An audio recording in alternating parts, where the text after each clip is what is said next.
मोदी जी दूसरा पुलवामा करने से डर रहे हैं क्योंकि उनका पूरा पर्दा के अंदर जो पर्दा था सत्यपाल मलिक जी ने हटा दिया। बिल्कुल हैं, हम हिंदू होते तो बताओ अखिलेश यादव के आवास को गंगा जल से धोया जाता। राम की मंदिर की जरूरत नहीं है। अगर इस देश में है तो इस देश में विश्वविद्यालय की जरूरत। हनुमान जी के गदा क्या मार पड़ी है, अभी तक अमित शाह जी के गर्दन सीधा नहीं हो रहा है। नरेंद्र मोदी जी सर उठाने का बाप का ये देश नहीं है। ये देश 140 करोड़ लोगों का देश है और देश के लोकतंत्र में हमारे पूरे देश में भाजपा और आरएसएस के खिलाफ लहर तूफान चल रहा है, आंधी चल रहा है। मोहन भागवत जी भी मोदी जी को बचाने वाले नहीं। कैसे मालूम है?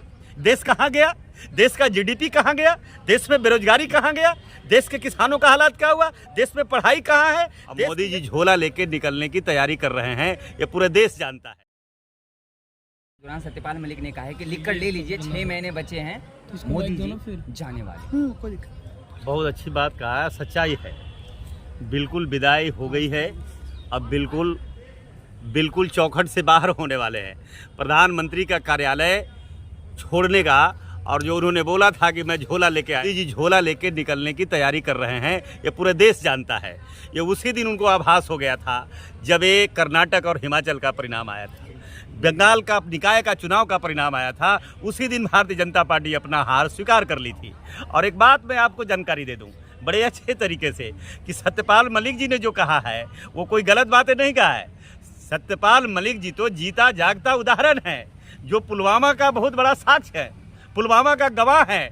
अब मोदी जी दूसरा पुलवामा करने से डर रहे हैं क्योंकि उनका पूरा पर्दा के अंदर जो पर्दा था सत्यपाल मलिक जी ने हटा देने का काम किया है, बता दिया है। अब कोई देश की जनता भरोसा नहीं करेगी। अगर एक भी सैनिकों का जान जाता है अमित शाह जी और प्रधानमंत्री नरेंद्र मोदी जी, उसका पूरा मुकदमा 302 का मुकदमा आपके ऊपर लगाया जाएगा। देश की जनता जिसका बेटा जो शहीद होगा, मारा जाएगा, सारे लोग जानता है। बताओ आज भी जो कई बीच में कभी कोशिश हो रही है हमारे सैनिकों को मरवाने का, क्योंकि ये हमेशा जो हैं इमोशन पर अपनी चुनावी बैतरनी को हमेशा पार होते आए हैं। कभी इन्होंने अपने काम पर वोट नहीं मांगा।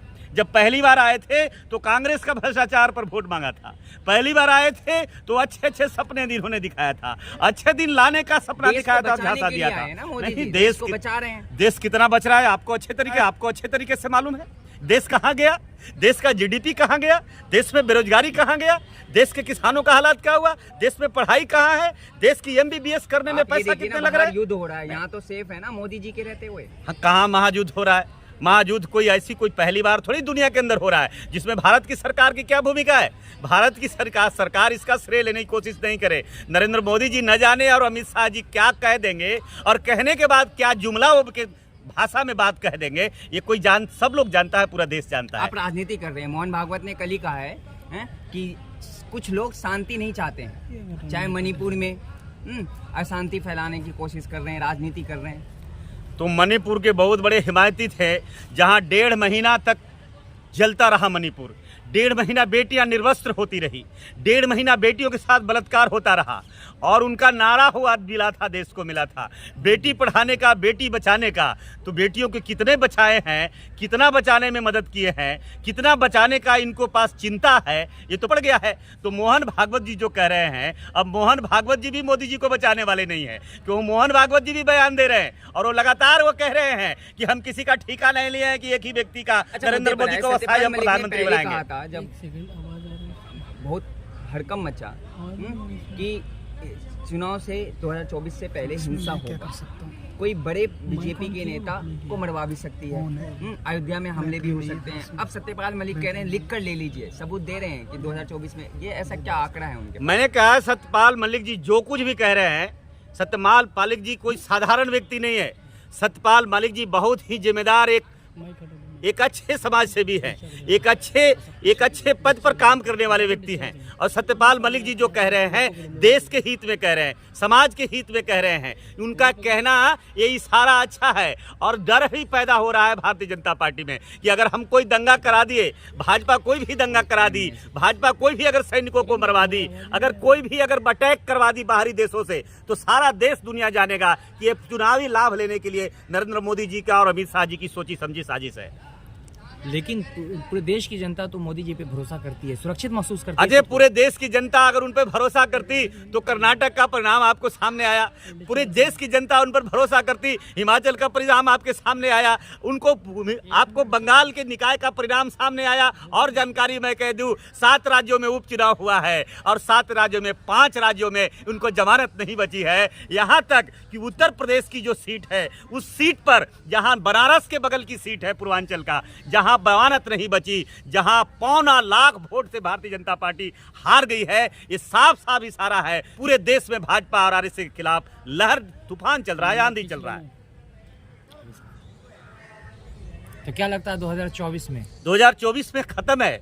2024 में कोई लड़ाई नहीं है। नरेंद्र मोदी जी झोला अपना ले लें, लेकिन झोला ऐसे नहीं छोड़ा जाएगा। जब वो झोला लेके निकलेंगे, देश की जनता एक बड़ी श्रृंखला बनाएगी और उस श्रृंखला में खड़ा होकर उनका झोला को चेक करेगा। क्योंकि झोला, झंडा फहराने की बात करते हैं वो लाल किला से, झंडा से उनको कहाँ प्रेम है? झंडा से प्रेम होता तो आप पता कर लीजिए कि लगभग 50-60 साल तक आरएसएस के कार्यालय पे कभी झंडा नहीं फहराया गया। ये बिल्कुल देश विरोधी है, ये बिल्कुल देश प्रेमी नहीं, देशद्रोही लोग हैं। बहुत ये बड़ा देश से आरोप चाहने लगा वाले रहे लोग नहीं हैं है। प्रधानमंत्री पे बहुत बड़ा आरोप लगा रहे हैं आप। प्रधानमंत्री का बाप का ये देश नहीं है, ये देश 140 करोड़ लोगों का देश है। और देश के लोकतंत्र में हमारी उतनी ही आरोप नहीं लगा हमारी सकते उतनी ही ताकत है जितना प्रधानमंत्री की ताकत है। हमें उतनी ही अधिकार है जितना प्रधानमंत्री की अधिकार है। इसलिए मुझे कोई इसकी परवाह नहीं है। चलाना है तो चलाओ बुलडोजर। हम एक कदम रेल में और एक कदम जेल की तमन्ना हमेशा रखते हैं। लड़ेंगे और 2024 में भारतीय जनता पार्टी को सफाया करेंगे। अरे तो किस मुद्दे पे लड़िएगा? आरोप लगा हैं आपके पास जो इतने बड़े पावरफुल प्रधानमंत्री के सामने कोई टिक पाएगा? आपको लग रहा है 2024? देखिए, मुझे हंसी आती है जब आप लोग सवाल करते हैं। मुझे बड़ा आश्चर्य होता है, हास्यास्पद होता है कि ये चुनाव लड़ने के लिए इनके पास है क्या। इन्होंने कहा था किसानों की आय दुगना करेंगे, आप इसको पता लगाइए। इन्होंने कहा था कि देश की जीडीपी का मुकाबला करेगा अमेरिका से करेगा, आप बताइए बांग्लादेश से मुकाबला नहीं किया था, कर रहा है। इन्होंने बोला था 2 करोड़ प्रत्येक वर्ष इस देश के नौजवानों को हम रोजगार देने का काम किया करेंगे। रोजगार का क्या स्थिति है? इन्होंने रेल बेच दिया, बंदरगाह बेच दिया, इलेक्ट्रिक बेच दिया, सारे इस देश की संसाधन को अडानी अंबानी के हवाले कर दिया है। और आप कह रहे हैं ये चुनाव लड़ेंगे विकास के नाम पर। समस्या जो आज है इस देश में, इनके पास चुनाव लड़ने के लिए और चुनाव का कोई मुद्दे बचे नहीं है। अगर इनके पास कोई बच्चे हैं तो एक ही मुद्दे हैं, हिंदू मुसलमान, हिंदू मुसलमान, इसके सिवा कुछ नहीं है। लेकिन अब देश की जनता इतनी बेवकूफ नहीं है, हिंदू मुसलमान के नाम पर भी लड़ने वाले नहीं है। सारे लोग मिलजुल कर भारतीय जनता पार्टी की तेरही करेगी, श्राद्ध इनका करेगा। लेकिन ये शासन जो है हिंदू धर्म को, मंदिरों को सुरक्षित करने में, रक्षा करने में तो लगे हुए हैं। तो आप बताओ, जहां अयोध्या में मंदिर बनने कर तैयार है और उद्घाटन की तैयारी कर रहे हैं कि 2024 में अयोध्या के राम मंदिर पर, और बोलिए ये भी मैं कह दूं कि जब कर्नाटक में चुनाव लड़ने गए थे तो हनुमान जी के भरोसे गए थे। हनुमान जी के गदा क्या मार पड़ी है, अभी तक अमित शाह जी के गर्दन सीधा नहीं हो रहा है। नरेंद्र मोदी जी सर उठा नहीं पा रहे हैं और अयोध्या में एक हार कर तैयारी हो रही है। और दूसरे तरफ जब उपचुनाव सीट में, जो बनारस के बगल में मऊ की बगल की सीट जो हारी हुए, पराजित हुए हैं, तो आप इससे समझ सकते हैं न इनको राम काम आने वाले हैं, न इनको हनुमान काम आने वाले हैं। अब जो भी काम आएगा वो संविधान काम आएगा और संविधान मानने वाले लोग। लग रहा है कि राम मंदिर के निर्माण से आप खुश नहीं है। नहीं, राम मंदिर कौन सा राम मंदिर? इस देश में राम की मंदिर की जरूरत नहीं है। अगर इस देश में है तो इस देश में विश्वविद्यालय की जरूरत है, इस देश में अस्पताल की जरूरत है। 9 सालों में कहाँ बनाया? आप बताओ ना मुझे। एक MMIT अगर बनाया, एक IIT अगर इस देश में बनाया, एक अगर एम्स इसने बनाया तो मुझे बता दो। 9 IIM बना है पिछले सालों में।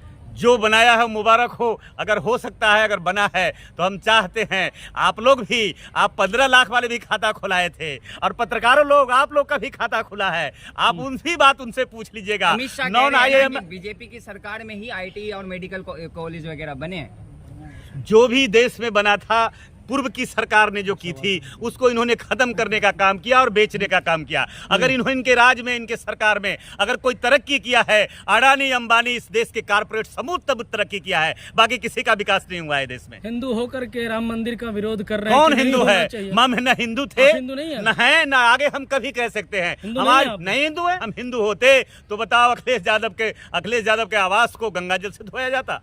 बताओ, हम हिंदू होते तो हम शूद्र कहाँ से होते? हमें शूद्र कहा जाता है, आज भी हमें पिछड़ा कहा जाता है, आज भी हमें अछूत कहा जाता है। हम हिंदू कैसे हो सकते हैं? हम हिंदू सिर्फ वोट देने के लिए हिंदू हैं? अगर हम हिंदू होते तो हम भी आईएएस होते। बताओ, एक आईएएस अगर हमारा है तो, एक अगर सुप्रीम कोर्ट में कोई जज कोई पिछड़ा और दलित का बेटा है तो मुझे बता दीजिए, फिर हम हिंदू कैसे हो सकते हैं? अगर एक हिंदू ब्राह्मण है तो देखो, दो एक हिंदू अगर हम भी हैं तो हमारा भी घर परिवार में एक सुप्रीम कोर्ट का जज चाहिए, हमारा भी घर में एक डॉक्टर चाहिए, हमारे भी घर में एक आईपीएस चाहिए। अगर हमारा कुछ भी नहीं है तो हमें शूद्र समझकर हमें अपमानित किया गया, हमारे पुरखों को अपमानित किया गया, तालाब रोका गया। 2024 से पहले सारे भ्रष्टाचार नेता जेल में होंगे। तो भ्रष्टाचार करने वाले तो यही हैं। भ्रष्टाचार का अखाड़ा बनाने वाले कौन है? नीरव मोदी कौन है? ललित मोदी कौन है? विजय माल्या कौन है? बताओ, रिपोर्ट निकालो आप, कौन है? ये सारे रिश्तेदार हैं इनके, ये सारे मोदी जी के रिश्तेदार और भाजपा का रिश्तेदार है। तो आप बोलो, भ्रष्टाचार फैलाने वाले तो हैं। ईडी और सीबीआई को आगे करके आप चाहते हो रौंद करके हम इस देश की सत्ता पर आ जाएं और बहुजन समाज के नेताओं को दबा दें। कोई दबने वाला नहीं, देखा नहीं आपने बिहार में? पर वहाँ खास तरह की जो मीडिया है वो तो आपकी बात ही नहीं करती, तो आपको कैसा लगता है आप 24 में इनको टक्कर दे पाएंगे, तमाम अपनी बातें रख पाएंगे? आपको लगता है? देश में भी दो मीडिया है, एक मीडिया इस देश में सोशल बहुजन मीडिया है और एक इस देश में ब्राह्मण मीडिया है। हम ब्राह्मण मीडिया को कभी नहीं देखते हैं और न हम कभी भरोसा करते हैं कि वो मीडिया कभी समस्या नहीं दिखाती है। ये मीडिया, उनकी जो मीडिया है वो सूट बूट की मीडिया है, वो जूता प्रधानमंत्री का दिखाता है, चश्मा दिखाने में परेशान है, स्मृति ईरानी को दिखाता है, स्मृति ईरानी का मेकअप दिखाता है। ये इस देश का जो मीडिया है, इसलिए उसका नाम गोदी मीडिया है। हमें आप पर भरोसा है, मुझे सोशल मीडिया पर भरोसा है, मुझे इस देश के बहुजन मीडिया पर भरोसा है। आप लोगों ने अगर एकजुट होकर के इस देश की समस्या को दिखा दोगे, 2024 में इनको छठी की दूध याद करा देंगे हम सारे लोग। अमित शाह कह रहे हैं कुर्सी खाली नहीं है। कुर्सी खाली हो चुकी है। ये तो जबरदस्ती अब लड़ रहे हैं कि विपक्ष में भी हमारी जगह मिल जाए, लेकिन अब विपक्ष में भी नहीं